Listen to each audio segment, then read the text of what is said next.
SM Store, amanah dalam muamalah.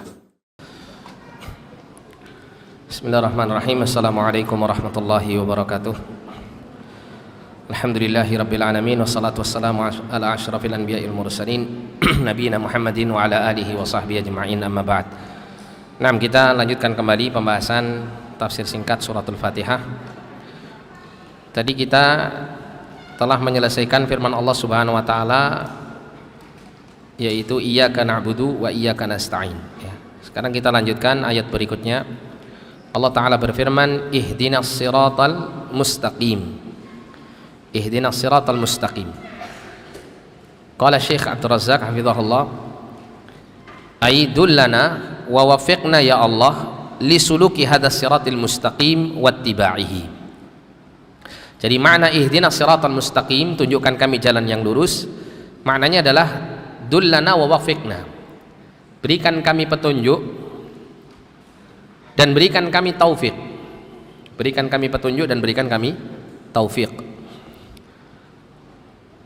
Berikan kami petunjuk dan berikan kami taufik ya Allah, lisuluki hadas siratil mustaqim wattiba'ihi, untuk menempuh jalan yang lurus ini dan mengikutinya.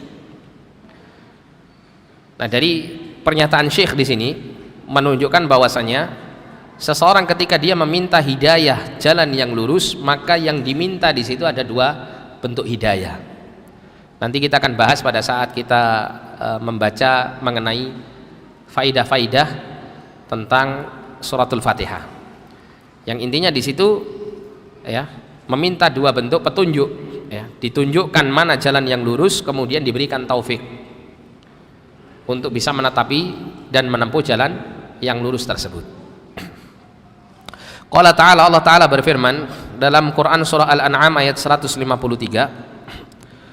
wa anna hadha sirati mustaqiman fattabi'u, dan bahwasanya ini adalah jalanku yang lurus, fattabi'uhu, maka ikutilah oleh kalian jalan tersebut, wala tattabi'us subula fatafarraqa bikum an sabilih, dan janganlah kalian mengikuti jalan-jalan yang lain dari selain jalan yang lurus itu, fatafarraqa bikum an sabilih, maka jalan-jalan itu akan mencerai beraikan kalian dari jalan yang lurus tersebut.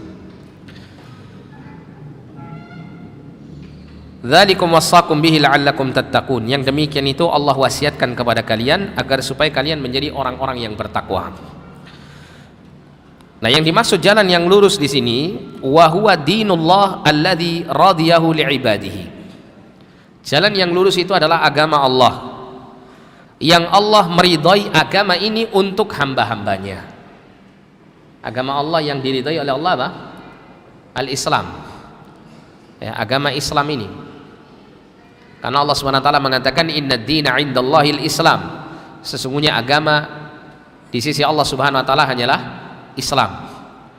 Al-yauma akmaltu lakum dinakum wa atmamtu alaikum ni'mati wa raditu lakumul Islam madina. Pada hari ini telah aku sempurnakan bagi kalian agama untuk kalian, dan aku telah cukupkan nikmatku atas kalian, dan aku ridai Islam sebagai agama bagi kalian. Jadi as-siratul mustaqim itu maknanya al-Islam, agama Islam.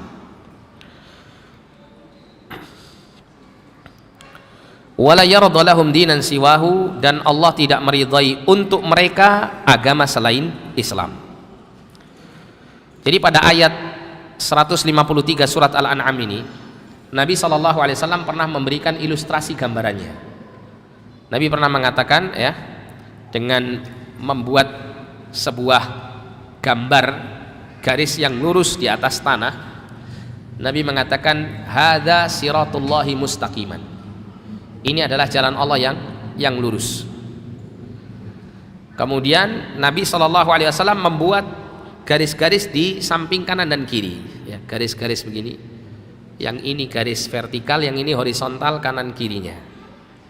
Kemudian Nabi mengatakan wahadhi subul ya, dan jalan-jalan yang banyak ini laisa fiha ya sabilun illa syaitanun ya, yad'u ilaihi, di dalam jalan-jalan yang banyak ini tidak ada satupun jalan yang ada di dalam jalan-jalan yang banyak itu kecuali mesti ada satu syaitan yang menyeru orang-orang yang menempuh jalan yang lurus itu untuk masuk ke dalam jalan tersebut. Ya, illa syaitanun yad'u ilaihi, ya, kecuali ada syaitan yang akan menyeru orang-orang itu untuk belok ke kanan dan ke kiri, ke jalan-jalan yang menyimpang tersebut. Kemudian Nabi SAW membaca ayat ini, wa anna hadza sirati mustaqiman fattabi'uh, dan bahwasanya ini adalah jalanku, jalan Allah Subhanahu wa taala yang lurus, fattabi'uhu, maka ikutilah jalan tersebut. Inilah yang kita minta ketika kita membaca firman Allah Subhanahu wa taala, ihdinas siratal mustaqim, di dalam salat kita. Tunjukkan kepada kami ya Allah jalan yang lurus. Ya, aidullana wa waffiqna ya Allah lisuluki hadzal siratil mustaqim wattiba'i. Berikan petunjuk kepada kami dan berikan taufik kepada kami ya Allah untuk menempuh jalan yang lurus ini dan mengikutinya. Kemudian siratal ladzina an'amta alaihim, siratal ladzina an'amta alaihim, yaitu jalannya orang-orang yang telah kau berikan nikmat atas mereka, yang menunjukkan bahwasanya as-siratul mustaqim yaitu Islam adalah kenikmatan dari Allah Subhanahu wa taala. Ayat yang kita baca tadi, ya, Quran surah Al-Maidah ayat 3, Allah mengatakan wa atmamtu alaikum ni'mati, dan aku telah sempurnakan nikmatku untuk kalian. Yang dimaksud nikmat di sini al-Islam. Sehingga di sini mengandung pelajaran bahwa orang yang berada di atas Islam, dia seorang muslim yang mengamalkan Islam itu dengan, ya, sebaik-baiknya, dengan kafah, maka yang dia peroleh adalah kenikmatan. Dia akan mendapatkan nikmat dari Allah Subhanahu wa taala sebagaimana orang-orang yang telah menempuh jalan itu, minan nabiyyina was-siddiqina wasyuhada'i was-salihin, dari kalangan para nabi, para siddiqin, para syuhada, dan orang-orang saleh. Wa hasuna ulaika rafiqa, dan mereka adalah sebaik-baik kawan. Itulah jalannya, ya, orang-orang yang mendapatkan kenikmatan. Jalan yang ditempuh oleh para nabi dan para rasul, jalan yang ditempuh oleh para as-siddiqun, jalan yang ditempuh oleh para syuhada, dan jalan yang ditempuh oleh orang-orang saleh. Dan diterangkan di sini oleh Syekh, man jama'u bainal ilmin nafi'i wal amali salih. Jadi mereka para nabi, para siddiqin, para syuhada, para salihin yang mereka menempuh jalan yang lurus tadi, mereka adalah orang yang mengumpulkan antara ilmu yang bermanfaat dan amal yang saleh. Jadi mereka berilmu, mereka menuntut ilmu dengan ilmu yang bermanfaat, dan kemudian mereka mengamalkannya dalam kehidupan sehari-hari, ya, terwujud dalam amal saleh mereka. Fa innal mun'ama 'alaihim hum ahlul ilmi wal amal, maka orang yang diberikan nikmat atas mereka itu adalah orang yang berilmu dan beramal. Ya, jadi siratal ladzina an'amta alaihim, jalan yang kau berikan nikmat atas mereka yang menempuh jalan itu, berarti maksudnya adalah apa? Orang yang berilmu dan beramal. Karena nanti setelahnya Allah Subhanahu wa taala menyebutkan dua jalan, ya, dua jalan yang menyimpang dari jalan yang lurus tersebut. Artinya jalan-jalan yang mengantarkan seseorang untuk mendapatkan kesulitan dalam hidupnya, ya, kehancuran, kebinasaan, merupakan jalan yang berkebalikan dengan jalan yang lurus, yang siapapun yang menempuhnya akan mendapatkan kenikmatan dari Allah Subhanahu wa taala, ya. Disebutkan dua jalan yang menyimpang itu, ada yang berilmu tapi tidak beramal, ada yang beramal tanpa ilmu. Sehingga jalan yang lurus yang diberikan nikmat bagi orang-orang yang menempuh jalan tersebut adalah orang yang menggabungkan ilmu yang bermanfaat dan amal yang saleh. Nah, kemudian Allah berfirman, ghairil maghdubi alaihim, ghairil maghdubi alaihim, bukan orang-orang yang dimurkai atas mereka. Kata Syekh, wahumul yahud, mereka adalah orang-orang Yahudi. wa man salaka nahjahum mimman ya'lamal haqqa wa la ya'mal bihi. Mereka adalah orang-orang Yahudi dan orang-orang yang mengikuti dan menempuh jalan dan cara hidup mereka. Nah, kata-kata dan orang-orang yang menempuh jalan atau cara hidup mereka ini tidak terbatas dari kalangan bangsa Yahudi saja, bahkan sampai pada orang-orang yang menisbatkan diri mereka kepada agama Islam. Sehingga kita dapati di antara orang-orang yang mengaku diri mereka Muslim, ada di antara mereka yang mengetahui kebenaran tapi tidak mau mengamalkannya. Mereka mengetahui mana keyakinan yang hak dan keyakinan yang batil, mana yang tauhid dan mana yang syirik, mana yang sunnah dan mana yang bid'ah, tapi dia tidak mau mengambil mana yang hak, namun dia memilih hal-hal yang batil. Dan Allah Subhanahu wa taala menyebutkan dalam Al-Qur'an, wa adallahu Allahu ala ilmin. Allah menyesatkan dia di atas ilmu.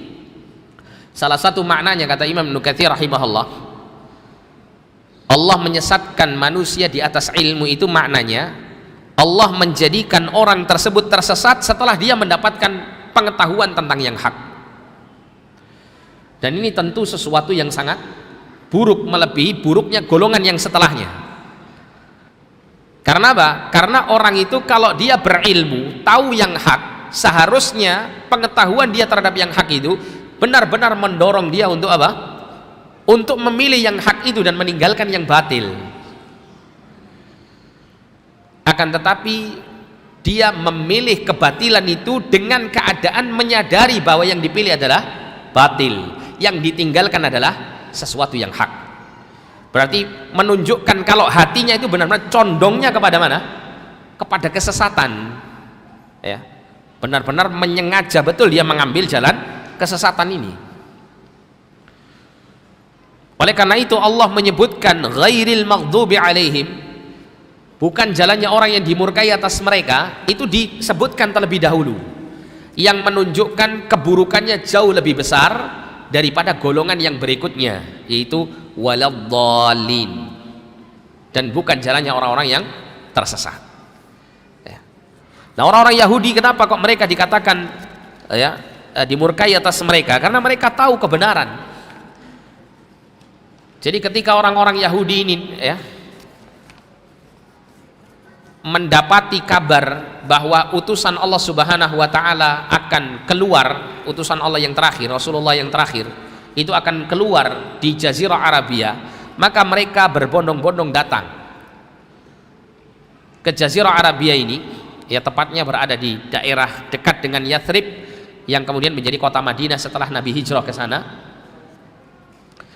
Tujuan mereka adalah dalam rangka untuk menyambut Nabi akhir zaman ini, untuk menjadi golongan yang pertama beriman dan mendukung Nabi akhir zaman tersebut. Dari mana mereka tahu bahwa Nabi akhir zaman itu akan muncul di negeri Jazirah Arabia ini? Mereka mengetahuinya dari kitab suci yang ada di tangan mereka, sehingga menunjukkan bahwa mereka orang-orang Yahudi bukan orang-orang yang bodoh. Mereka mengetahui kebenaran dengan mereka membaca kitab Taurat yang ada di sisi mereka.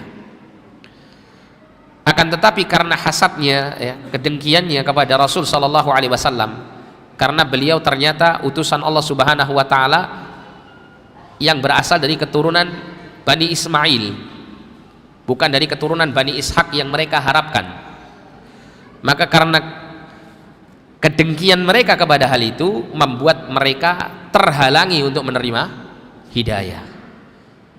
Mereka menolak kebenaran itu demi untuk mengikuti selera hawa nafsunya. Wa adallahu Allahu ala ilmin. Allah menyesatkan dia di atas ilmu. Sehingga ini jalan yang berbahaya, yang menunjukkan bahwa orang berilmu pun juga tidak selamat dari kesesatan. Terus bagaimana dengan orang yang jahil? Apalagi kalau orang itu jahil. Makanya setelahnya Allah SWT mengatakan waladhdallin, dan bukan jalannya orang-orang yang tersesat. Dikatakan di sini wahumun nasara wa man salaka maslakahum mimman ya'budullaha tabaraka wa ta'ala bighairi basiratin wala ilmin. Mereka adalah orang-orang Nasrani dan orang-orang yang menempuh jalan mereka dari kalangan non-Nasrani gitu ya, dari kalangan kaum muslimin yang menempuh jalan seperti yang dilalui oleh orang-orang Nasara. Mimman ya'budullah tabaraka wa ta'ala bighairi basiratin wala ilmin, yaitu dari kalangan orang yang beribadah kepada Allah tabaraka wa ta'ala tapi tanpa dasar ilmu, dengan dasar kebodohan.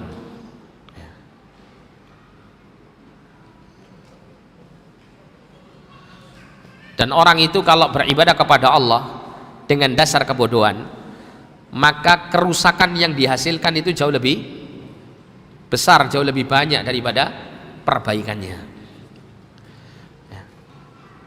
Kenapa? Karena orang kalau tidak mengetahui yang hak dan tidak bisa membedakannya dengan yang batil, maka dia akan mencampur adukkan antara yang hak dan yang batil ini.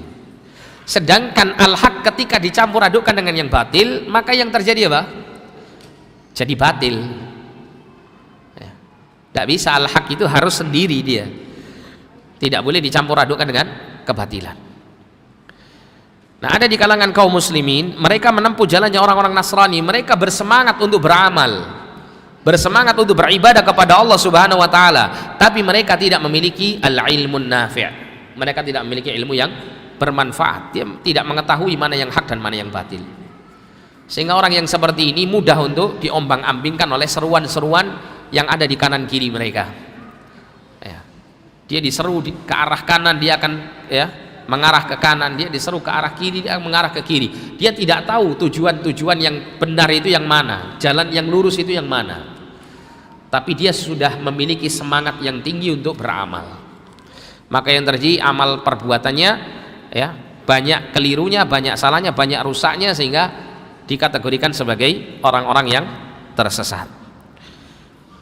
Maka disebutkan di sini oleh Syekh, wal maksud daripada ghairil maghdubi alaihim waladhdallin itu adalah at-tahdhiru min ulama'i su'i wa ubbadid dhalal, adanya peringatan dari Allah Subhanahu wa taala dari mengikuti para ulama-ulama yang para ulama-ulama yang buruk, mereka yang berilmu tapi tidak beramal, wa ubbadid dhalal, dan para ahli ibadah yang tersesat. Mereka bersemangat ibadah kepada Allah tapi tanpa dasar ilmu yang lurus. Kama qala Sufyan bin Uyainah rahimahullah, sebagaimana Sufyan bin Uyainah pernah mengatakan, ini salah seorang ulama, beliau mengatakan, man fasada min ulama'ina kana fihi syabahun minal yahud. Barang siapa yang rusak dari kalangan ulama kami, maka hal ini menyerupai keadaan orang-orang Yahudi. Jadi kalau ada ditemukan orang yang alim, hafal Quran, banyak hafal hadis Nabi SAW, mengetahui kebenaran, kok kemudian berfatwa memfatwakan kesesatan itu sesuatu hal yang dibenarkan, atau memfatwakan sesuatu yang batil gitu ya, maka ini menunjukkan bahwa dia seorang alim yang dan ini patut umat itu waspada darinya, karena kerusakan agama terjadi karena mereka. Kerusakan agama terjadi karena mereka, sehingga banyak orang-orang jahil itu akan kokoh di atas kebatilannya karena melihat dan mendengar arahan dari para ulama ini. Karena orang-orang awam, mereka yang kurang memahami tentang Al-Quran dan Sunnah Rasul Sallallahu Alaihi Wasallam, itu pasti akan meminta petunjuk kepada orang-orang yang dianggap berilmu di antara mereka. Nah, kalau orang-orang yang dianggap berilmu ini ternyata lebih memilih kesesatan daripada kebenaran, maka apa yang terjadi dengan para pengikut-pengikutnya? Maka akan ikut pula tersesat, sehingga rusak agama manusia karenanya. Wa man fasada min ubadina kana fihi syabahun minan nasara. Dan barang siapa yang rusak dari kalangan para ahli ibadah di tengah-tengah kita, maka yang seperti ini adalah menyerupai keadaan orang-orang Nasrani. Kita lihat banyak sekali kaum muslimin yang semangat beribadah kepada Allah, tapi yang terjadi apa? Justru tidak sesuai dengan tuntunan. Kenapa? Karena mereka tidak mengetahui kebenaran dan mengetahui ilmu yang lurus. Mereka diombang-ambingkan oleh kesesatan, diombang-ambingkan oleh syubhat, juga diombang-ambingkan oleh syahwat, sehingga mereka lebih tentram dan tenang di atas kebodohan mereka daripada mereka menuntut ilmu yang benar. Nah, ini adalah pembahasan singkat mengenai tafsir surah Al-Fatihah. Dan sekarang kita masuk pada pembahasan terakhir, yaitu pembahasan keempat, berkenaan dengan faidah-faidah surah Al-Fatihah. Ini kita tidak mengambil semua faidah ya, karena faidah yang ada di dalam Quran surah surah Al-Fatihah ini itu sangat banyak ya, sangat banyak sekali. Cuman kita mengambil apa yang bisa kita ambil dari faidah-faidah tersebut. Nah, yang pertama, dalam suratul Fatihah mengandung pembahasan tentang pembagian 3 macam tauhid. Tauhid ar-rububiyah, tauhid al-uluhiyah, dan tauhid al-asma was sifat. Saya mau tanya, Pak, di antara antum ya, tolong bantu saya, apa pengertian daripada tauhid ar-rububiyah? Baju merah ya. Belum selesai pertanyaannya wis mengangkat tangan. Ayo Mas.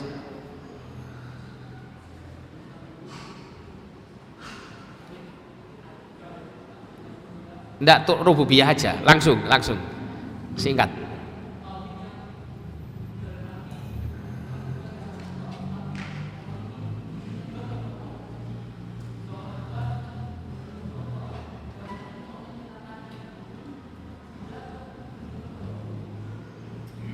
Gimana? Yang simpel aja Mas. Tauhid rububiyah adalah mengesahkan Allah dalam hal apa? Selesai. Rububiyah ya, rububiyah bukan uluhiyah loh ya. Oh ya, keliru. Iya.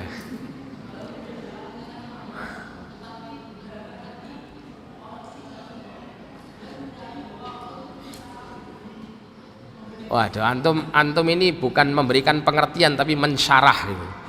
Dan syarahnya juga membingungkan. Mungkin yang lainnya, silakan.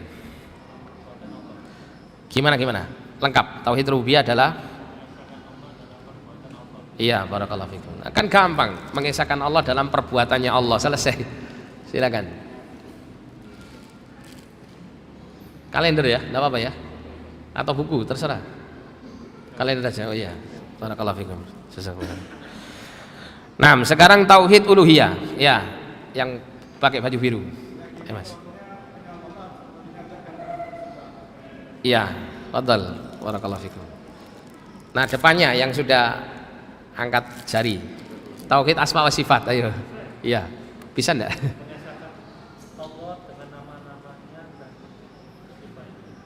Terus. Tanpa ya, terus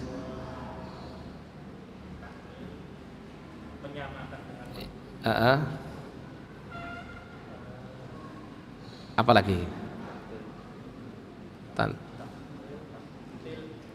Ya, taktil itu apa? Satu aja. Taktil itu apa? Ayo, saya kasih. Ayo. Apa taktil itu? Anda bisa nyebut tanpa taktil, apa taktil itu? Tanpa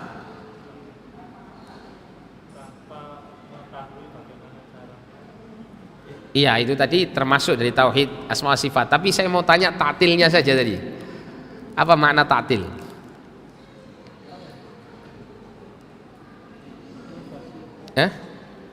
Lupa. Tapi kok antum bisa jawab ta'til? Iya. Ta'til itu meniadakan nama dan sifat Allah SWT. Fadal. Antum sudah berusaha dengan sebaik mungkin. Barakallahu fikum. Mas Lutfi, sini Mas Lutfi. Ini antum sudah mensyarah tadi ya. Fadal, barakallah. Masih tersisa berapa? 2. Ya. Ini Mas. Barakallah. Nah, surah Al-Fatihah mengandung pembahasan tentang 3 macam tauhid. Afwan, ini yang akhwat bagaimana? Tidak ada pertanyaan untuk akhwat. Habis ya? Iya. Nanti kalau akhwatnya protes, saya harus mengarahkan protesnya ke panitia. Surah Al-Fatihah mengandung tentang 3 macam tauhid. Yang pertama tauhid ar-rububiyah, yaitu ifradullah ta'ala bi af'alihi, mengesahkan Allah Ta'ala di dalam semua perbuatan Allah. Ya, kalau kita klasifikasi ya, perbuatan Allah itu sangat banyak tentunya kan, nggak mungkin kita bisa membatasinya, cuman kita bisa menyebutnya dengan tiga perbuatan, yang mana 3 perbuatan ini bisa mewakili semua perbuatan-perbuatan Allah. Yang pertama adalah Allah pencipta makhluk. Allah satu-satunya Tuhan yang menciptakan makhluk ini, dan Allah tidak membutuhkan bantuan dari siapapun juga dalam menciptakan seluruh makhluknya. Kemudian yang kedua, Allah menguasai seluruh makhluknya, tidak ada satupun unsur lain selain Allah yang memiliki kekuasaan seperti Allah menguasai makhluknya. Dan kemudian yang ketiga adalah Allah Subhanahu wa Ta'ala mengatur seluruh makhluknya, dan tidak ada satupun selain Allah Subhanahu wa Ta'ala yang memiliki kekuasaan mengatur makhluk-makhluknya ini seperti halnya Allah mengatur seluruh makhluknya tersebut. Yang menunjukkan adanya tauhid rububiyah dalam suratul Fatihah yaitu kalimat pada firman Allah, alhamdulillahi rabbil alamin. Ya. Pada penggalan kata rabbil alamin, rabbil alamin, rabb al-alamin, al-alamin seluruh makhluk, rabbnya seluruh makhluk. Ya. Rabb ini mengandung 3 hal tadi: pencipta makhluk, penguasa makhluk, dan pengatur makhluk. Pencipta, penguasa, dan pengatur makhluk.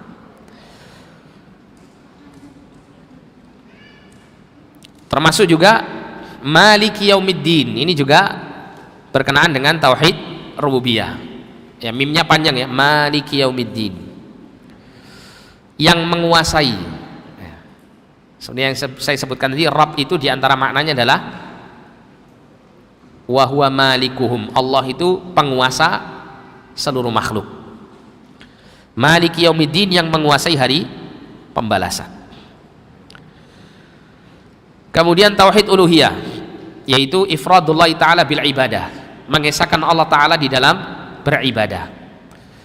Jadi seluruh makhluk wajib untuk mengesahkan Allah Subhanahu wa Ta'ala dalam ibadah dan tidak menyekutukan Allah dalam peribadatannya.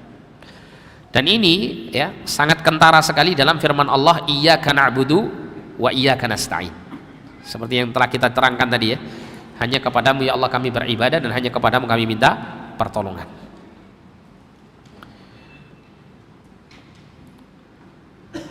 Sedangkan tauhid yang ketiga, tauhid asma wa sifat ya, yaitu menetapkan ya bagi Allah Subhanahu wa Ta'ala nama-namanya yang terbaik dan sifat-sifatnya yang sempurna ya dan paling mulia, tanpa meniadakan ya, tanpa ta'til tadi meniadakan, kemudian tanpa tamtsil atau tashbih ya, tanpa menyerupakannya dengan makhluk, kemudian tanpa takyif, tanpa membagaimanakan ya, dan tanpa takwil dan tahrif, tanpa melakukan penakwilan atas kabar yang Allah sampaikan tentang sifat-sifat dirinya ya, ditakwil dengan makna yang lain, atau ditahrif, diubah, diarahkan kepada kata yang lain dengan memberikan tambahan-tambahan huruf pada sifat-sifat yang Allah kabarkan tentangnya. Seperti misalnya seseorang ketika membaca firman Allah, Ar-Rahmanu 'alal 'arsy istawa, Tuhan yang memiliki keluasan kasih sayang itu istawa, yang maknanya istawa itu ala wartafa'a, tinggi di atas arasnya. Nah, istawa itu ditahrif namanya, ditahrif, diubah dengan ditambahi huruf wawu. Ya, jadinya istaula. Makna istawa adalah istaula. Istaula itu artinya apa? Menguasai sesuatu dengan memaksa. Ya, memaksa dari pihak lain untuk diambil kekuasaannya darinya. Itu istaula. Oleh karena itu kalau Allah dimaknakan istawanya itu dengan istaula, maka seakan-akan kita menuduh bahwasanya arsy Allah sebelumnya ada yang menguasai selain Allah. Karena makna istaula itu artinya mengambil alih, menguasai sesuatu yang sebelumnya dikuasai sama yang lain, karena dengan paksa dia ambil. Nah, ini namanya tahrif, seperti yang dilakukan orang-orang Yahudi. Orang-orang Yahudi itu pernah mentahrif, ya, diperintahkan oleh Allah mengatakan hittah. Hittah itu artinya minta ampunlah kepada Allah. Ketika memasuki negeri Palestina itu, ya, diperintahkan untuk memohon ampun kepada Allah dengan mengatakan hittah. Mintalah ampun kepada Allah dengan menyebut hittah. Ampunilah aku ya Allah. Itu makna hittah. Tapi ditambahi huruf nun, jadinya apa? Hintah. Hintah itu maknanya gandum. Jadinya berbeda maknanya. Itulah yang biasa dilakukan oleh orang-orang Yahudi. Dia, ya, suka mentahrif namanya. Kalau mentakwil itu memaknakannya kepada yang lain, makna yang lain. Semisal Allah menyebutkan bahwa dirinya memiliki tangan. Kalau ahlu sunnah menetapkan tangan Allah sesuai dengan keagungan dan kemuliaan Allah tanpa menyerupakannya dengan makhluk. Tapi kalau ahlu takwil, orang yang suka nakwil, itu akan menakwil tangan itu dengan al-quwah, kekuatan atau kekuasaan. Nah, gitu. Sehingga maknanya akan berbeda dengan apa? Makna yang sebenarnya pada kata tersebut. Ini sedikit penjelasan mengenai penyimpangan-penyimpangan yang terjadi di tauhid asma wa sifat. Nah, sekarang yang mengisyaratkan tentang kaitannya dengan tauhid asma wa sifat itu ayat yang mana? Satu saja ayatnya, silakan. Ayat yang mana? Ya, Pak, silakan, Pak. Ar-Rahman. Kemudian yang ketiga adalah al-khauf atau al-khasyah, rasa takut kepada Allah Subhanahu wa taala. Rasa takut.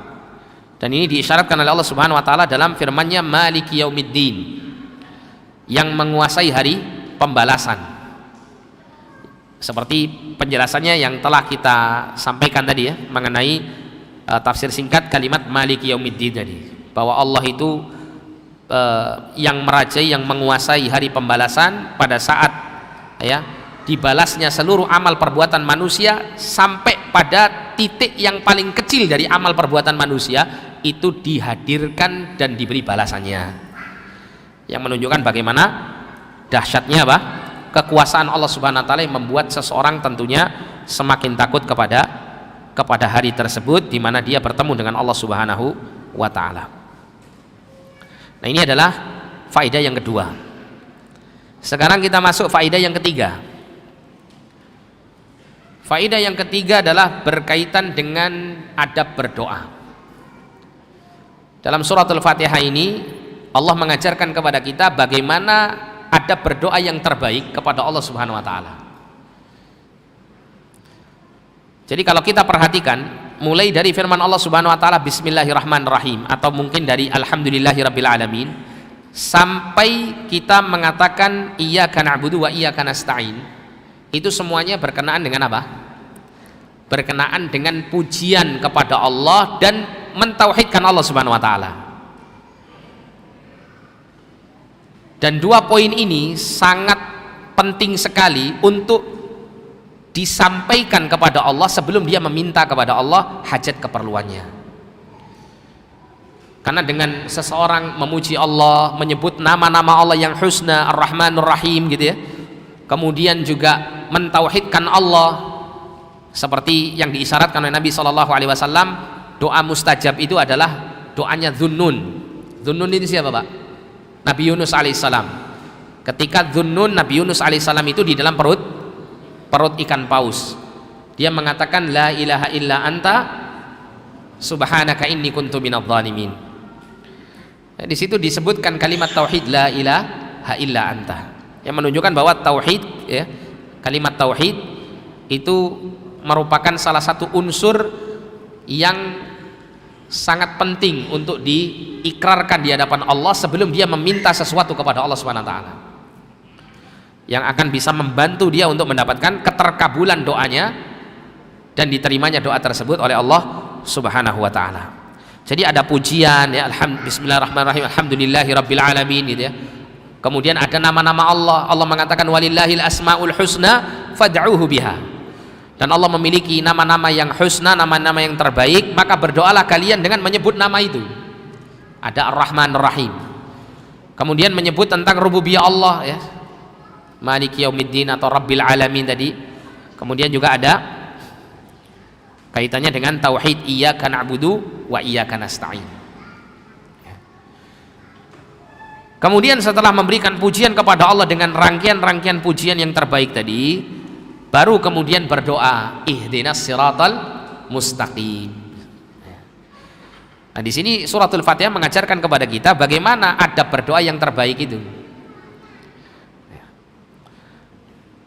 Berdoa ihdinas siratal mustaqim siratal ladzina an'amta 'alaihim ghairil maghdubi 'alaihim waladdallin.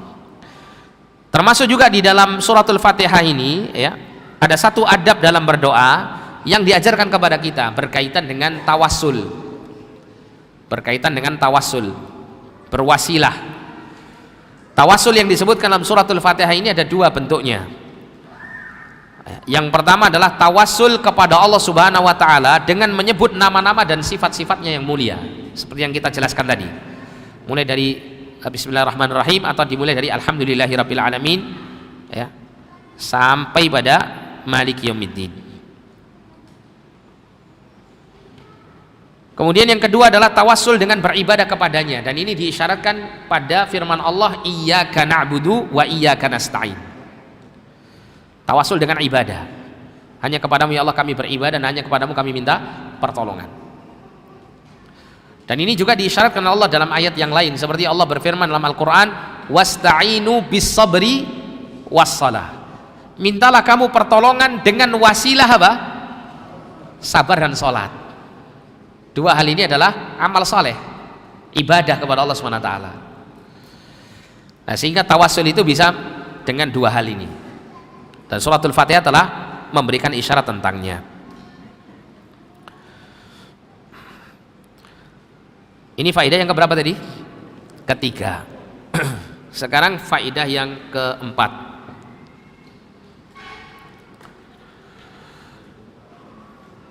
Di antara pelajaran yang bisa kita ambil dari suratul Fatihah, bahwa suratul Fatihah mengajarkan kepada kita untuk mendahulukan pemenuhan kewajiban kita untuk memenuhi hak Allah di atas segalanya.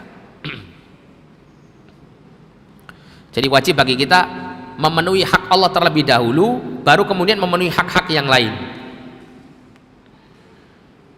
Dan ini diisyaratkan oleh Allah Subhanahu wa taala di dalam firman-Nya, iyyaka na'budu wa iyyaka nasta'in.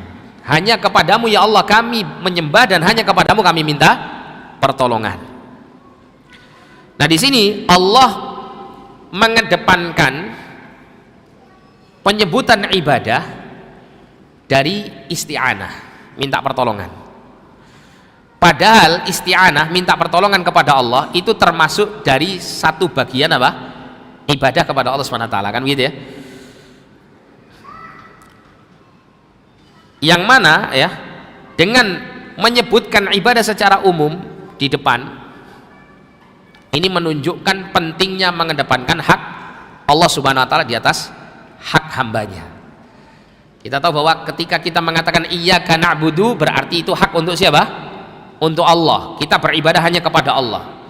Kemudian wa iyyaka nasta'in, dan kita minta pertolongan kepada Allah, ini haknya kita sebagai hamba untuk minta pertolongan kepada Allah Subhanahu wa taala. Ya.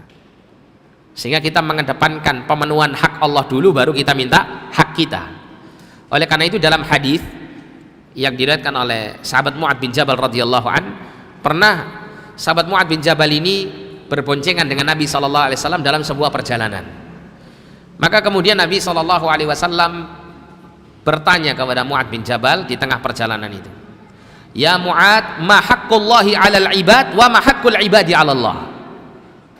Wahai Mu'adz, ma haqqullahi 'alal ibad, apa haknya Allah yang wajib ditunaikan oleh hamba, dan apa haknya hamba kalau hamba itu sudah menunaikan kewajibannya kepada Allah. Maka kemudian Mu'adz bin Jabal mengatakan, Allah wa rasuluhu a'lam, Allah dan rasulnya lebih tahu. Nah, Nabi menyampaikan pertanyaan ini dengan mengurutkan pemenuhan hak Allah terlebih dahulu, baru kemudian pemenuhan hak hamba. Tidak dibalik sama Nabi SAW. Maka kemudian Nabi menjelaskan, haqqullahi 'alal ibad, haknya Allah yang harus dipenuhi oleh hamba-hambanya, an ya'buduhu wa la yusyriku bihi syai'a, hendaklah mereka semuanya beribadah hanya kepada Allah, wa la yusyriku bihi syai'a, dan dia tidak menyekutukan Allah dengan sesuatu apapun. Ini haknya Allah dulu dipenuhi. Wa haqqul ibadi 'ala Allah, dan haknya hamba yang harus ditunaikan oleh Allah, an la yu'adziba man la yusyrik bihi syai'a, yaitu Allah tidak akan mengazab hamba itu jika hamba itu senantiasa beribadah kepada Allah dan tidak menyekutukannya. Nah, sehingga pemenuhan hak Allah lebih didahulukan, baru kemudian hak hamba tersebut dipenuhi oleh Allah Subhanahu wa taala. Kemudian faidah yang masih dalam poin keempat ini ya, ketika mengedepankan penyebutan ibadah kepada Allah, baru kemudian penyebutan isti'anah, minta pertolongan kepada Allah, ini juga mengandung faedah bahwa untuk merealisasikan ibadah yang sebaik-baiknya tidak ada jalan yang lain kecuali dia harus beristi'anah, minta pertolongan kepada Allah Subhanahu wa taala. Kalau orang itu ingin melakukan ibadah itu dengan sebaik-baiknya, maka dia juga harus mohon pertolongan kepada Allah untuk bisa melaksanakan ibadah itu dengan sebaik-baiknya, tidak dengan mengedepankan kemampuan diri sendiri. Tapi di sini Allah juga perintahkan untuk mengerjakan ibadah, dalam arti kita dituntut untuk mengeluarkan segala upaya dan tenaga dalam menegakkan ibadah itu, tapi harus dibarengi dengan isti'anah, minta pertolongan kepada Allah SWT.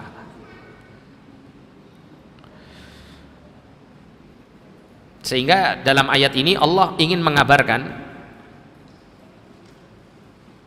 tujuan manusia hidup di atas muka bumi ini adalah beribadah kepada Allah, dan kemudian untuk merealisasikan tujuan itu adalah jalannya isti'anah, minta pertolongan kepada Allah SWT. Ini poin yang keempat ya, atau faidah yang keempat. Sekarang kita masuk pada faidah yang kelima. Dari kalimat iyyaka na'budu wa iyyaka nasta'in tadi ya, terdapat kewajiban kita untuk bertawakal dan beristi'anah kepada Allah. Dari kalimat iyyaka nasta'in, terutama pada wa iyyaka nasta'in, bertawakal itu kepada Allah Subhanahu wa taala dan mohon pertolongan hanya kepada Allah Subhanahu wa taala. Dan orang kalau dia bertawakal kepada Allah, maka Allah berjanji akan memenuhi apa yang dia cita-citakan ya.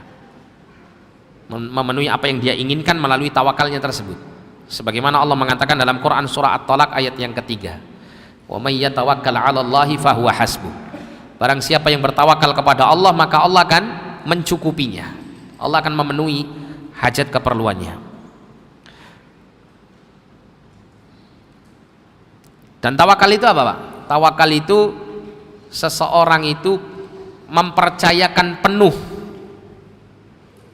kepada Allah Subhanahu wa taala, athiqatu billah, percaya penuh dengan pertolongan Allah, ma'ittihadil asbab, bersamaan dengan mengambil sebab-sebab untuk merealisasikan apa yang menjadi cita-citanya. Jadi tawakal itu bukan kemudian saya pasrahkan kepada Allah titik tanpa usaha Anda Ya, tapi tawakal itu dia mengambil sebab-sebab untuk meraih apa yang dia cita-citakan, disertai dengan apa? Menyerahkan ya segala urusannya itu kepada Allah Subhanahu wa taala. Terus dia meminta pertolongan kepada Allah untuk memberikan hasil yang terbaik.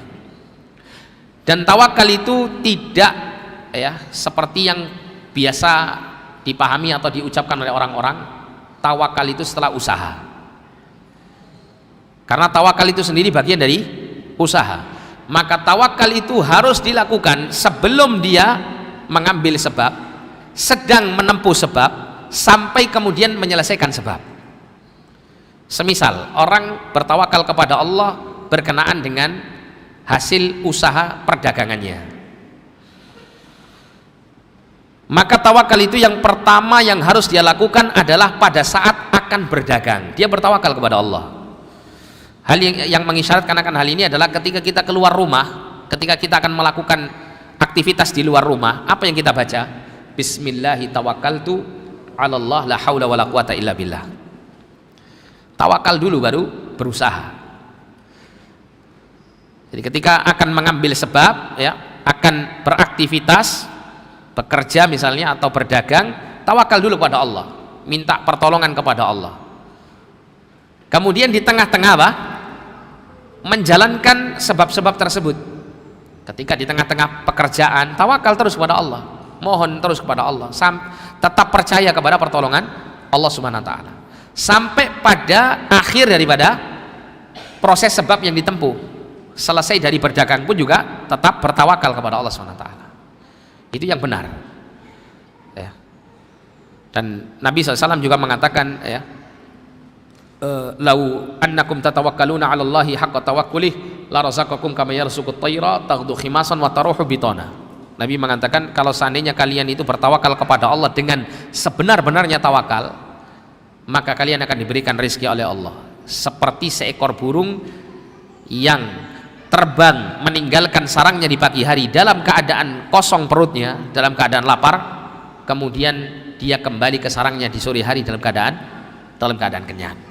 Kalau kita perhatikan seekor burung, Pak, seekor burung itu ketika dia terbang meninggalkan sarangnya, dia ini tidak tahu di mana dia akan mendapatkan jatah rezekinya, dari pohon mana, dari tanah mana, ya, dari tempat yang mana tidak tahu dia, dari tanaman yang mana tidak tahu.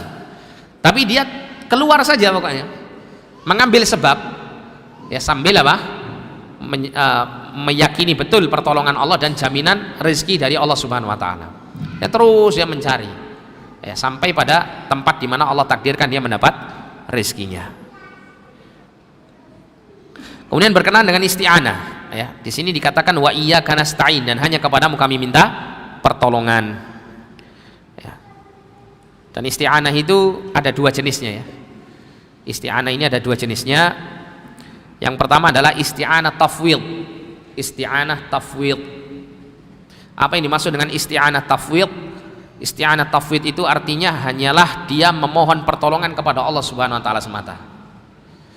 Kalau orang itu meminta pertolongannya hanya kepada Allah saja, tidak kepada yang lain, meskipun kepada makhluk yang boleh dia meminta bantuan ya, dalam hal-hal yang dimampui oleh makhluk tersebut, dia tidak melakukan sebab itu, dia hanya benar-benar memohon pertolongan kepada Allah, ini maknanya adalah isti'anah tafwid. Atau juga meminta pertolongan hanya kepada Allah dalam hal-hal yang hanya Allah saja yang mampu untuk mengabulkannya, ini juga termasuk isti'anah tafwid. Kalau poin ini yang terutama yang kedua tadi ya, memohon kepada Allah sesuatu yang hanya Allah saja yang mampu mengabulkannya, kemudian ada orang itu meminta pertolongan kepada selain Allah dalam hal yang seperti ini, maka ini akan terjerumus ke dalam kesyirikan. Contoh, misalnya dia meminta agar dimasukkan ke dalam surga. Siapa yang bisa memasukkan ke dalam surga? Allah SWT. Dia minta supaya dimasukkan surga, dijauhkan dari siksa neraka. Atau dia minta kepada Allah supaya dilindungi dari mara bahaya, dari wabah yang tidak tampak ya penyakitnya dan semacamnya. Ya, ketika dia meminta perlindungan kepada selain Allah, kepada unsur-unsur lain selain Allah, yang mana kita tahu bahwasanya wabah atau ketika seseorang meminta masuk surga atau dihindarkan dari siksa neraka, ini hanya Allah saja yang mampu mengerjakannya, terus kemudian kita minta kepada selain Allah, maka ini telah melakukan kesyirikan. Sehingga seseorang kalau dia dalam kondisi seperti ini, dia telah terjerumus ke dalam dosa yang tidak diampuni oleh Allah, kecuali jika dia bertobat kepada Allah Subhanahu wa taala sebelum matinya. Kemudian yang kedua adalah isti'anah musyarakah. Isti'anah musyarakah. Isti'anah musyarakah itu adalah meminta pertolongan kepada Allah disertai dengan meminta pertolongan kepada makhluk dalam hal yang makhluk itu bisa membantu dan menolongnya. Itu isti'anah musyarakah. Atau dia langsung minta kepada selain Allah, kepada makhluk misalnya, dalam hal-hal yang dimampui makhluk itu untuk memberi pertolongan. Itu namanya isti'anah musyarakah. Dan untuk isti'anah musyarakah ini tidak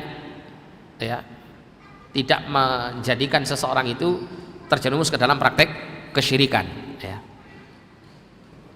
Karena dia tidak menjadikan ada sekutu selain Allah dalam perkara tersebut, karena perkara tersebut memang dimampui oleh orang yang dimintain tolong untuk menolongnya.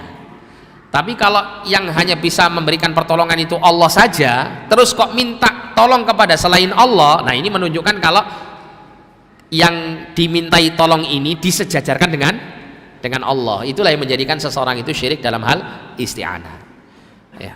Dan dalil yang menunjukkan akan bolehnya isti'anah musyarakah ini adalah firman Allah SWT dalam surah Al-Maidah ayat 2 itu, ya. Allah mengatakan wa ta'awanu 'alal birri wat taqwa, dan saling tolong menolonglah kalian, saling minta tolonglah kalian, ya, untuk apa? 'Alal birri wat taqwa, untuk melakukan kebajikan dan ketakwaan. Saling tolong menolong di antara kalian, ya, di atas kebaikan dan ketakwaan, ya. Saling tolong menolong berarti ada satu yang minta tolong, ada satu yang menolong, tentunya kan begitu. Nah, kita masuk pada faidah yang keenam. Ini kita lebih banyak pembahasan mengenai iyyaka na'budu wa iyyaka nasta'in, ya. Karena memang inilah inti daripada suratul Fatihah. Yang keenam adalah menjelaskan tentang 4 golongan manusia dalam hal ibadah dan isti'anah. 4 golongan manusia dalam hal ibadah dan isti'anah. Ini pakai tanya jawab dah, Mas? Pakai, ya? Masya Allah. Ini terakhir kalau gitu. Ada 13 atau berapa ini? Belum selesai, atau satu lagi lah, ya. Oh gitu, ya. Kita selesaikan saja, ya, pertanyaan kalau ada waktunya. Kalau tidak ada, yang paling penting materi selesai. Jadi dalam suratul Fatihah dijelaskan tentang 4 golongan manusia dalam hal ibadah dan isti'anah. Yang pertama, golongan pertama adalah hamba Allah yang sejati. Seperti apa hamba Allah yang sejati? Hamba Allah yang sejati itu adalah yang menggabungkan ibadah dan isti'anah, yang benar-benar merealisasikan firman Allah iyyaka na'budu wa iyyaka nasta'in, benar-benar dia realisasikan dalam kehidupannya. Dia adalah hamba Allah SWT yang sejati. Dan golongan pertama inilah yang seharusnya seseorang itu berusaha untuk mewujudkannya. Kemudian golongan yang kedua adalah hamba yang serius beribadah tapi lalai dari beristi'anah. Dia berusaha dengan sekuat tenaga untuk mewujudkan ibadahnya kepada Allah, tapi dia lupa bahwasanya dirinya adalah manusia yang lemah, butuh pertolongan Allah Subhanahu wa taala, bahkan dalam hal mewujudkan ibadah dan ketakwaan kepada Allah Subhanahu wa taala. Namun dia lalai di sini, ya, sehingga dia tidak beristi'anah kepada Allah. Yang terjadi nantinya apa? Yang terjadi nantinya akan mendapati kelemahan pada dirinya. Ada yang namanya istilahnya futur, ya, lemah. Kemudian mudah putus asa, dan kemudian tidak memiliki harapan. Itu kalau dia berusaha untuk beribadah tapi lupa dengan meminta pertolongan kepada Allah dalam menjalankan ibadah tersebut. Kemudian golongan yang ketiga adalah orang yang fokusnya isti'anah saja, tapi kemudian apa? Dia sangat lalai dalam mewujudkan ibadahnya. Jadi pasrah melulu gitu ya. Pasrah melulu. Tapi tidak ada usaha greget untuk dia mewujudkan ibadah itu dalam kehidupannya. Maka golongan orang seperti ini nanti pada akhirnya akan mengarah kepada apa? Meremehkan ibadah itu, meremehkan dosa-dosa, karena terlalu pasrahnya, terlalu besarnya harapannya kepada Allah, sehingga tidak ada apa? Keinginan untuk mewujudkan ibadah. Sehingga yang terjadi akan meremehkan berbagai macam dosa-dosa dan banyak melakukan kemaksiatan. Dan kemudian golongan yang keempat adalah golongan yang melalaikan ibadah dan isti'anah. Nah, ini jelas golongan yang paling buruk. Golongan yang paling buruk. Dia tidak beribadah, juga tidak minta pertolongan kepada Allah. Dan Allah berfirman di dalam Al-Qur'an, "Wa qala rabbukum ud'uni astajib lakum." Dan Rabb kalian berfirman kepada kalian, "Ud'uni astajib lakum." Berdoalah kalian kepadaku, niscaya aku akan mengabulkannya. Wadharul yastakbiruna an ibadati, gimana? Innal ladzina yastakbiruna an ibadati sayadkhuluna jahannama dakhirin. Sesungguhnya orang-orang yang dia itu sombong dari beribadah kepadaku, maka mereka apa? Sayadkhuluna jahannama dakhirin. Mereka akan masuk ke dalam neraka dalam keadaan terhina. Ya, orang kalau meninggalkan ibadah dan isti'anah, maka Allah akan menghinakannya di akhirat. Ya, dan tentunya orang yang melalaikan ibadah dan isti'anah, tentu ini golongan orang-orang kafir, karena mereka tidak mewujudkan ibadah dan isti'anah. Kemudian yang ketujuh adalah ikhlas dan mutaba'ah. Ya, kita persingkat ya, ikhlas dan mutaba'ah. Ikhlas itu adalah kita memurnikan ibadah hanya kepada Allah dan meninggalkan berbagai macam perkara-perkara yang merusak kemurnian ibadah kita kepada Allah Subhanahu wa taala. Entah itu bentuknya riya ya, ingin dipuji orang, atau sum'ah, kita ceritakan amal-amal kebaikan kita untuk mendapat pujian dan kebanggaan dari manusia. Ya. Dan ini diisyaratkan oleh Allah dalam firman-Nya, "Iyyaka na'bud." Hanya kepadamu kami beribadah. Kemudian yang kedua adalah mutaba'ah. Ya, ikhlas dan mutaba'ah ini dua syarat diterimanya amal saleh seorang hamba. Mutaba'ah yaitu mengikuti petunjuk syariat, mengikuti petunjuk Allah dan Rasulnya. Dan ini diisyaratkan oleh Allah Subhanahu wa taala dalam firman-Nya, "Ihdinas siratal mustaqim, siratal ladzina an'amta 'alaihim." Tunjukkan kami jalan yang lurus, yaitu jalannya orang-orang yang Kau berikan nikmat atas mereka. Siapa mereka orang yang diberikan nikmat atasnya gitu ya. Itu dalam surah An-Nisa 69 Allah mengatakan, "Wa may yuti'illaha war rasul faulaika alladziina faulaika ma'al ladziina an'ama Allah minan nabiyyin wasiddiqin wasyuhada wassalihin." Jadi orang-orang yang taat kepada Allah dan Rasulnya, maka nanti mereka akan berkumpul bersama orang-orang yang Allah Ta'ala berikan nikmat atas mereka dari kalangan para nabi ya. Kemudian para siddiqin, para syuhada, para salihin. Nah, nabi, siddiqin, syuhada, salihin ini semuanya mesti apa? Mengikuti syariat.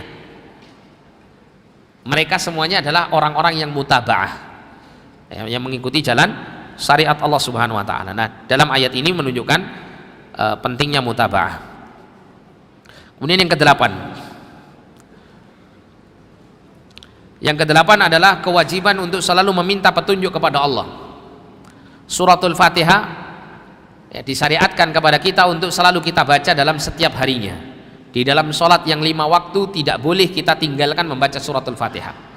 Dan di dalam suratul Fatihah doa yang paling utama yang kita panjatkan kepada Allah adalah thalabul hidayah. Kita minta petunjuk dari Allah Subhanahu wa taala. Ihdinas siratal mustaqim. Sehingga berulang-ulangnya kita meminta petunjuk kepada Allah dan diwajibkan kita untuk selalu melakukan hal itu, maka ini menunjukkan betapa pentingnya dan butuhnya kita kepada hidayah, kepada petunjuk. Kemudian yang kesembilan.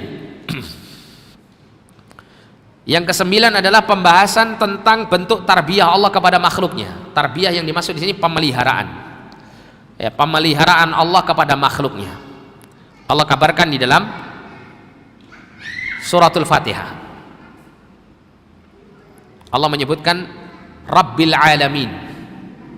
Rabbil Alamin, Rabb yang memelihara seluruh makhluknya. Nah, tarbiyah, pemeliharaan Allah kepada makhluk, seperti yang dikatakan oleh Syekh Abdurrahman bin Nasir As-Sa'di rahimahullah dalam tafsirnya, beliau mengatakan bahwa tarbiyah Allah kepada makhluk itu ada dua jenisnya, tarbiyah amah dan tarbiyah khasah. Pemeliharaan yang bersifat umum dan pemeliharaan yang bersifat khusus. Adapun yang bersifat umum, maka bentuknya, ya, pemeliharaan Allah itu bentuknya adalah Allah menciptakan seluruh makhluknya. Allah memberikan rizki kepada mereka. Makanya Allah tidak memandang yang kafir maupun yang mukmin, semuanya dikasih rizki oleh Allah SWT di dunia ini. Kemudian Allah memberikan petunjuk hidayah kepada mereka dalam perkara-perkara yang mendatangkan maslahat untuk eksistensi hidup mereka di dunia. Ya. Mereka diberikan hidayah. Kalau api itu panas, air itu dingin, es itu sangat dingin, ini bahaya, ini tidak bahaya, ini baik, ini tidak baik. Ya. Ketika terjadi bencana, orang itu diberikan rasa takut untuk menghindari bencana tersebut. Nah, ini namanya hidayah untuk kemaslahatan eksistensi hidupnya di dunia. Dan itu diberikan oleh Allah untuk semua makhluk secara umum, sebagai bentuk pemeliharaan Allah yang bersifat amah, bersifat umum. Nah, kemudian yang bersifat khusus adalah pemeliharaan Allah kepada wali-walinya, pemeliharaan Allah kepada orang-orang yang Allah Ta'ala cintai dari kalangan orang-orang beriman, dengan cara Allah memelihara mereka dengan iman. Allah memberikan mereka iman, Allah memberikan taufik kepada mereka untuk mengerjakan amal saleh. Kemudian Allah Subhanahu wa Ta'ala juga menghilangkan dari mereka berbagai macam hal-hal yang memalingkan dan menghalangi keadaan mereka dalam berhubungan dengan Allah Subhanahu wa Ta'ala, seperti bentuk-bentuk kesyirikan dipalingkan dari mereka, ya. Seperti perkara-perkara kebid'ahan, ya, dijauhkan dari mereka, karena hal-hal yang seperti itu akan menghalangi mereka menuju kepada Allah Subhanahu wa Ta'ala. Dipalingkan dari maksiat, terutama dosa-dosa besar, Allah mudahkan dia untuk mentaati Allah Subhanahu wa Ta'ala. Nah, ini adalah tarbiyah, pemeliharaan Allah kepada wali-walinya, dan ini bentuknya khusus, tidak semua makhluk diberi.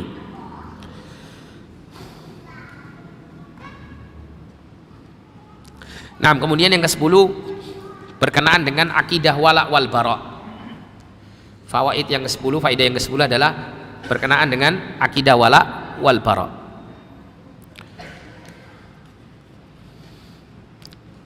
Jadi kewajiban kita untuk berwala, berloyalitas, berbuat baik, melindungi, mendukung, membantu, menolong, gitu ya, kepada seluruh kaum muslimin. Dan ini diisyaratkan oleh Allah Subhanahu wa Ta'ala di dalam firman-Nya, ihdinas siratal mustaqim siratal ladzina an'amta 'alaihim. Ya Allah, tunjukkan kami jalan yang lurus, jalan yang Kau berikan nikmat atas mereka. Jadi seakan-akan kita ingin menggabungkan diri dengan orang-orang yang Allah berikan nikmat dari kalangan kaum muslimin, dari para nabi, dari para syuhada, para siddiqin, syuhada, salihin, ya, yang mereka semuanya adalah di atas jalan yang lurus, yaitu Islam. Maka kita ingin bergabung bersama mereka, berloyalitas, berkasih sayang bersama mereka. Nah, gitu. Ini disyaratkan dalam firman Allah, ihdinas siratal mustaqim siratal ladzina an'amta 'alaihim. Nah, sedangkan kewajiban kita untuk bara'ah, berlepas diri dan membenci segala jenis kekufuran, kesyirikan, kemunafikan, dan orang-orang yang melakukannya. Dan ini diisyaratkan oleh Allah pada bagian ayat yang berikutnya, ghairil maghdubi alaihim waladhdallin, bukan jalannya orang-orang yang Kau murkai dan bukan jalannya orang-orang yang tersesat, dari kalangan Yahudi dan para pengikutnya maupun dari kalangan Nasrani dan para pengikut jalan mereka. Kita berlepas diri dari mereka, makanya kita berlindung kepada Allah jangan sampai kita tergabung di dalam golongan mereka ini. Dan ini adalah termasuk akidah al-bara, ya, mengenai berlepas dirinya kita kepada kekufuran dan kesyirikan serta para pelakunya. Nah, kemudian yang ke-11, Faedah yang ke-11 adalah berkenaan dengan hidayah. Ihdinas shiratal mustaqim, di situ menunjukkan adanya permintaan hidayah. Dan para ulama menjelaskan hidayah itu ada 4. Hidayah itu ada 4. Kita ringkas ya. Yang pertama hidayah amah, hidayah umum. Hidayah yang umum, petunjuk yang bersifat umum. Yaitu petunjuk yang diberikan kepada seluruh makhluk untuk menjalankan tujuan penciptaannya. Terutama kepada makhluk-makhluk yang ya secara umum sih, seluruh makhluk, bahkan hewan pun juga demikian ya, sehingga dia bisa eksis untuk tinggal tetap di dunia ini ya. Sebagaimana Musa berkata kepada Fir'aun ya, ketika Fir'aun bertanya tentang Tuhannya Musa, dalam surat Toha ayat 50 Allah mengatakan qala rabbuna alladzi a'ta kulla syai'in khalqahu tsumma hada. Musa berkata, Tuhan kami adalah Tuhan yang memberikan kepada segala sesuatu yang diciptakannya, kemudian dia memberikan petunjuk kepada makhluk tersebut ya, petunjuk untuk dia bisa hidup di dunia ini ya. Makanya kemudian kita ini tahu mana yang bahaya, mana yang tidak bahaya ya, mana yang baik, mana yang tidak baik untuk eksistensi kita hidup di dunia. Itu terkadang tanpa belajar, ilmu yang bersifat doruri istilahnya, pengetahuan yang tanpa belajar itu sudah tahu. Coba ya, kalau misalnya Anda melihat ini atap ini sudah retak dan mungkin ada bagian yang lain itu ada yang jatuh, kira-kira antum akan tetap berada di bawah atap itu ataukah mencari tempat yang lebih aman? Mesti antum akan cari tempat yang lebih aman. Misalnya ini ada, atau ini lampu ini ya, ini sudah kelihatan tali atau rantai yang apa namanya menahannya ini sudah mulai keropos, kelihatan ya, sudah mulai goyang-goyang. Kira-kira antum mau tidak duduk di bawahnya? Kan nggak mau. Itu namanya petunjuk umum. Jadi orang itu diberi petunjuk seperti ini untuk bisa tetap hidup di dunia ya, termasuk makhluk-makhluk yang lain, hewan-hewan dan seterusnya, itu diberikan insting dan petunjuk-petunjuk seperti ini untuk mereka bisa hidup ya. Siapa yang membuat singa itu sangat menginginkan makan rusa atau makan hewan-hewan ya, sebagai hewan yang karnivora, itu siapa yang menentukan seperti ini? Nah, itu hidayah umum namanya ya. Itu namanya hidayah umum ya, Allah SWT memberikannya kepada seluruh makhluk. Kemudian yang kedua hidayah irsyad wal bayan, yaitu petunjuk yang berupa penjelasan agama.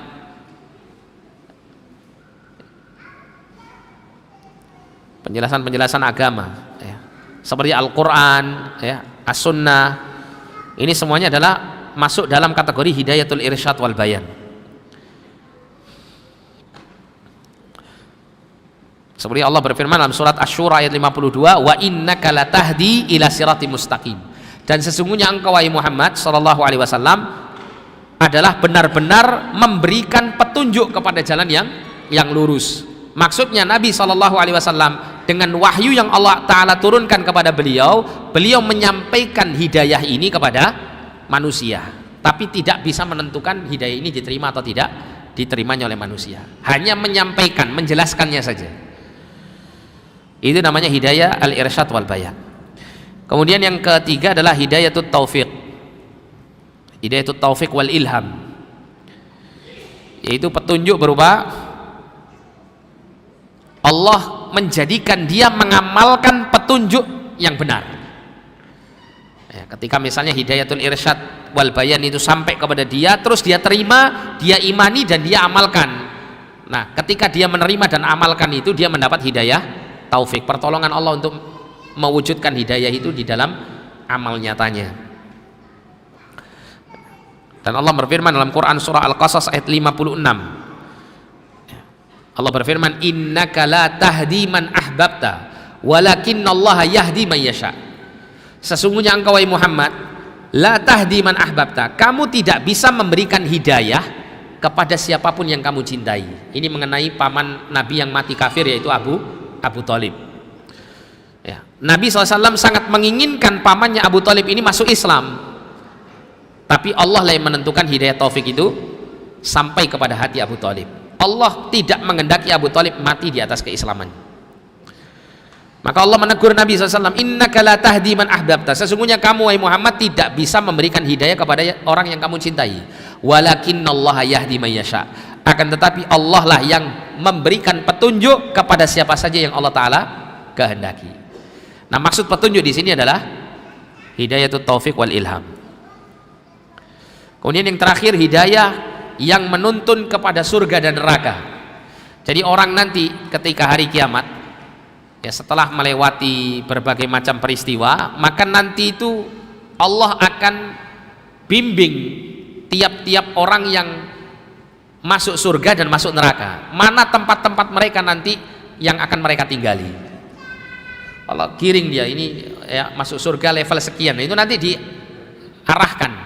diarahkan sampai pada tempatnya di surga atau tempatnya di neraka.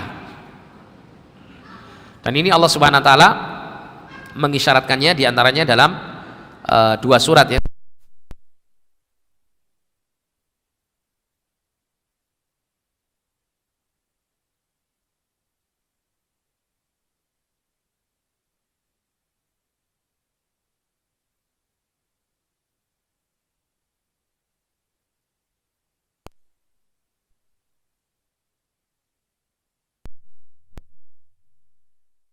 Al-Fatihah adalah obat.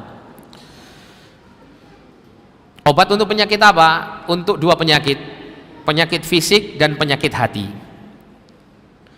Adapun suratul Fatihah sebagai obat fisik, maka ini sudah diterangkan ketika menjelaskan bahwa suratul Fatihah adalah ruqyah. Seperti hadis Abu Sa'id Al-Khudri tadi, ya. Dengan seseorang membaca suratul Fatihah dan berharap kesembuhan dari Allah Subhanahu wa taala, maka dengan izin Allah, Allah akan menyembuhkannya.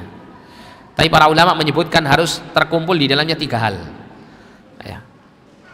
Yang pertama adalah penerimaan dari orang yang diruqyah atas pengamalan ruqyah yang dibacakan di hadapannya. Kemudian dari faktor orang yang meruqyah, gitu ya. Terus kemudian apa yang menjadi media ruqyahnya. Itu tiga hal ini harus benar. Kalau tiga hal ini salah, maka akan kurang memberikan manfaat ruqyah itu.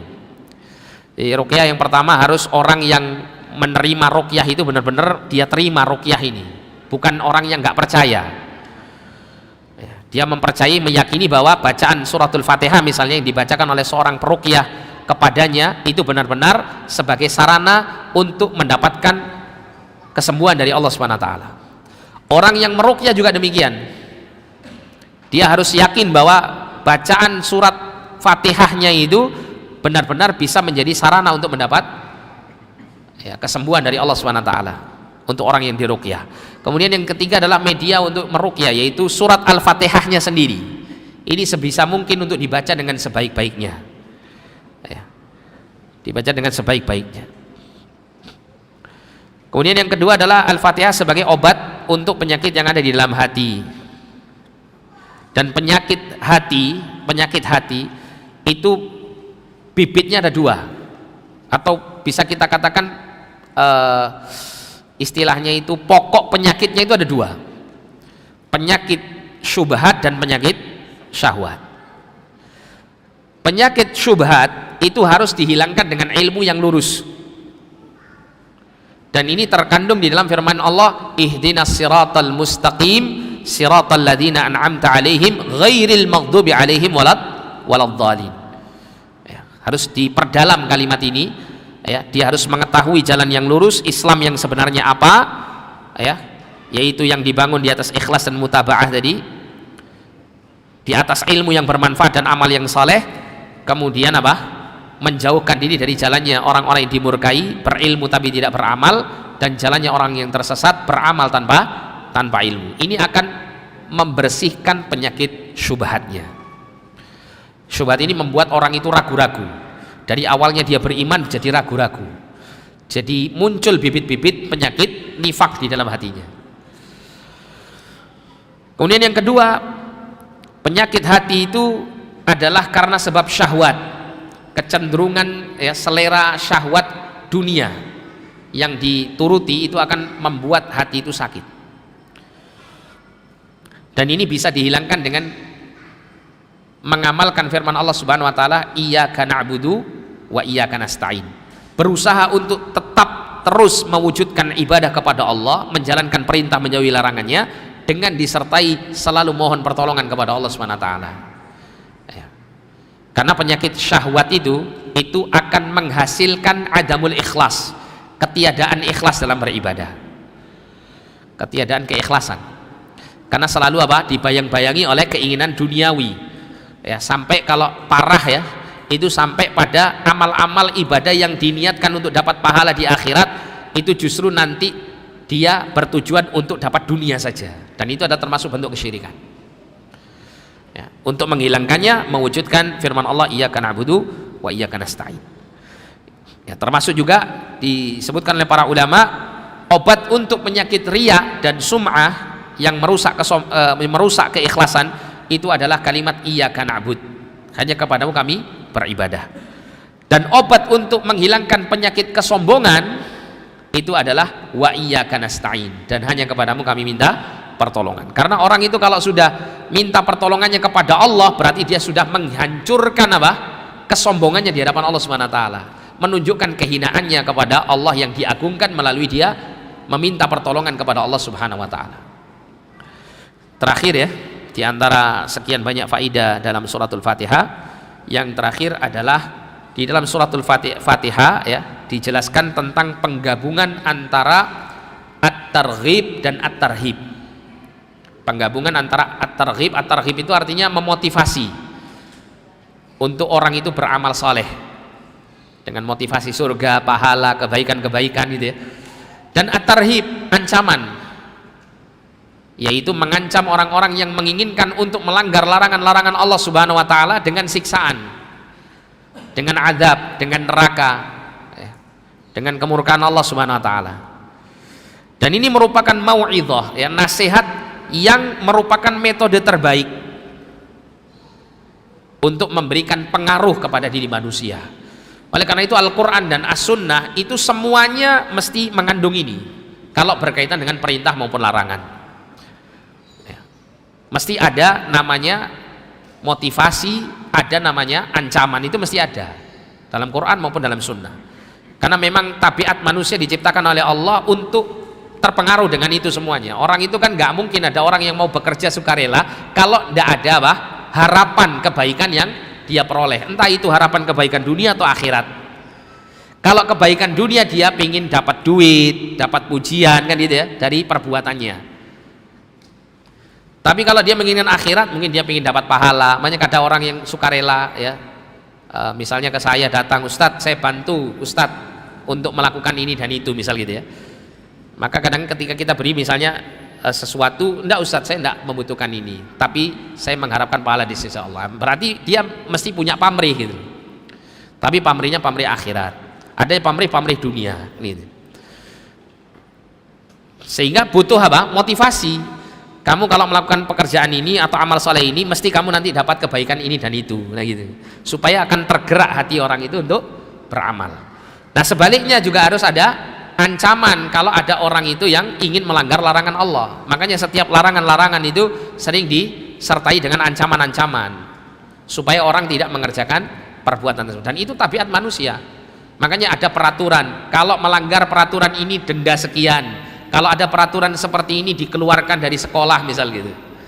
Karena kalau tidak begitu, orang itu tidak akan ya berusaha keras meninggalkan larangan-larangan tersebut. Dan ini ya, itu diisyaratkan oleh Allah Subhanahu wa taala dalam suratul Fatihah dengan dua ayat.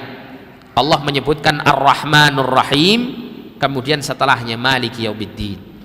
Ar-Rahmanur Rahim berbicara mengenai rahmat Allah. Dan itu adalah sesuatu yang sangat diinginkan oleh manusia. Motivasi. Maliki Yaumiddin berbicara tentang kekuasaan Allah dan penegakan keadilan Allah yang sangat ya seadil-adilnya dalam memberikan balasan. Sehingga di situ mengandung sesuatu yang mengancam bagi orang-orang yang melakukan dosa sekecil apapun dia akan bisa melihat balasannya, sehingga di situ akan menjadi tarhib ya, ancaman bagi dia dan kemudian menjadikan dia tersadar dari melakukan kesalahan dan meninggalkannya. Wallahu a'lam bishawab. Ini yang bisa kita baca dan pelajari pada kesempatan yang mulia ini. Mudah-mudahan Allah Subhanahu wa taala memberikan manfaat dari pembahasan ini, dan mudah-mudahan Allah senantiasa membimbing kita untuk selalu di atas jalan ilmu dan senantiasa diberikan taufik untuk mengamalkan ilmu tersebut menjadi amal yang saleh, sehingga kita berharap untuk senantiasa di atas jalan yang lurus, yaitu jalannya para nabi, para siddiqin, para syuhada dan salihin. Dan mudah-mudahan Allah SWT mengumpulkan kita semuanya di dalam jannahnya dan dijauhkan dari siksa nerakanya. Amin ya rabbal alamin. Kita cukupkan sampai di sini. Jazakumullah khairan wa barakallahu fikum. Mohon maaf atas segala kekurangan. Subhanakallahumma wa bihamdika asyhadu an la ilaha illa anta astaghfiruka wa atubu ilaik. Wa sallallahu ala nabiyyina Muhammadin wa ala alihi wa sahbihi wasallam. Wa akhiru da'wana alhamdulillahi rabbil alamin wa lafu minkum. Wassalamualaikum warahmatullahi wabarakatuh.